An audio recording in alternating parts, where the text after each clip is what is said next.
Queridos amigos, estamos iniciando con la palabra del Señor que viene a nuestro encuentro, como siempre nos anima, nos fortalece y nos ayuda para dar pasos muy importantes siempre en nuestro compromiso cristiano. Buenos cristianos, honrados ciudadanos.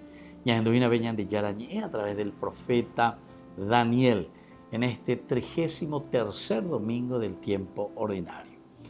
Estamos en el capítulo 12 del 1 al 3. En aquel tiempo se alzará Miguel, el gran príncipe, que está de pie junto a los hijos de su pueblo.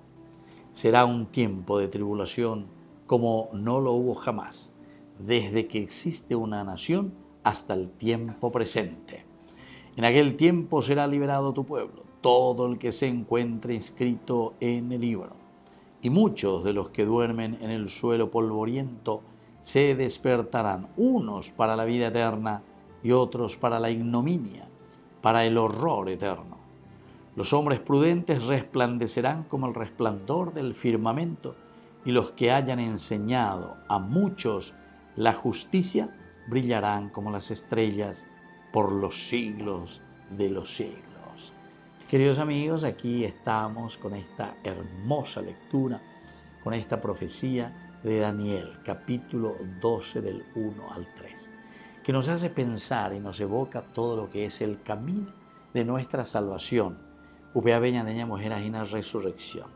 La resurrección significa eñagabua, repua, resurgir. Apea la ñadeña te necesitamos resurgir. Necesitamos abrir los ojos nuevamente. No podemos estar muertos. No podemos estar inertes. Ñapuana, ñacapuana, lleva. Siempre. Y por eso hoy el profeta Daniel nos invita de esta manera. Dice que habrá tanta tribulación como nunca hubo.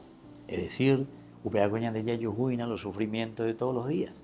Pero diga tú y entonces ñanemo minio, diga tú y la ñanemo michino, sino que ñandeña mañana, ñañemo un bareteña, mañana un buriporaña, resurgir, resucitar. Y eso lo hacemos con la gracia y la fuerza del Espíritu de Dios. Que la bendición de Dios descienda sobre cada uno de ustedes, el Padre y el Hijo y el Espíritu Santo. Amén.